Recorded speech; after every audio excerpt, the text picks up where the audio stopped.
பல chips packet மற்றும் பல பேக்கெட்டில் சாப்பிட்ற பொருளில் பார்த்தீங்கன்னாக்கா கேஷ்பேக் என்ற ஆஃபர் வந்து கண்டிப்பாகவே இருக்கும். ஸோ அதில் பார்த்தீங்கன்னாக்கா உங்களுக்கு வந்து ஸ்கேன் பார் கோட் மாதிரி ஒன்று கொடுத்துருப்பாங்க. அதை நீங்கள் ஸ்கேன் பண்ணுற மூலியமாக உங்களுக்கு வந்து பல விதமான கேஷ்பேக் வந்து வரும். ஸோ அது பார்த்தீங்கன்னாக்கா 5 ரூபா 10 ரூபா 15 ரூபா அப்படின்னு வந்துக்கிட்டே இருக்கும். ஸோ அது பண்ணுறது மூலிமா என்ன நடக்குது அப்படின்னு பார்த்தீங்கன்னாக்கா உங்கள் ஸ்கேன் பண்ணி உங்கள் அக்கௌண்ட்டுக்கு வந்ததுக்கப்புறம் உங்கள் அக்கௌண்ட்டை முழு டீட்டெயிலும் பார்த்தீங்கன்னாக்கா அவங்களுக்கு ஷேர் ஆகிடும். ஸோ அப்படி ஷேர் ஆன அப்புறம் பார்த்தீங்கன்னாக்கா அதை வந்து அவங்க மற்றவங்களுக்கு சேல் பண்ணிவிடுவாங்க.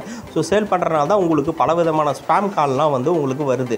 ஸோ லோன் வேணுமா, அது வேணுமா, இது வேணுமான்னு. ஸோ இப்படி தான் உங்களோட டீட்டெயில்ஸ்லாம் வந்து நீங்களே ஸ்ப்ரெட் பண்ணுறீங்க எல்லாருக்குமே. ஸோ இந்த மாதிரி சின்ன சின்ன விஷயத்துக்கு 5 ரூபா 10 ரூபாய்க்கெல்லாம் நீங்கள் வந்து ஆசைப்பட்டு தான் உங்களுடைய முழு பேங்க் அக்கௌண்ட்டே சில நேரத்தில் வந்து சில பேர் ஹேக்கிங் பண்ணுறதுக்கு அதிக வாய்ப்பு இருக்குது. ஸோ அதனால் இந்த மாதிரியான சின்ன சின்ன விஷயங்கள் சாப்பிட்ற பொருள் அதில் வர சின்ன சின்ன லாபத்துக்காகலாம் அதில் இருக்க பார் கோடில் நீங்கள் வந்து ஸ்கேன் பண்ணிகிட்டு இருக்காது. இந்த மாதிரி முக்கியமான தகவலை நம்ம கொடுத்துக்கிட்டே இருப்போம். ஸோ நம்ம சேனலை சப்ஸ்கிரைப் பண்ண மறக்காதீங்க. தேங்க்யூ ஃபார் வாட்சிங் திஸ் வீடியோ. எல்லாருக்கும் ஷேர் பண்ணுங்கள்.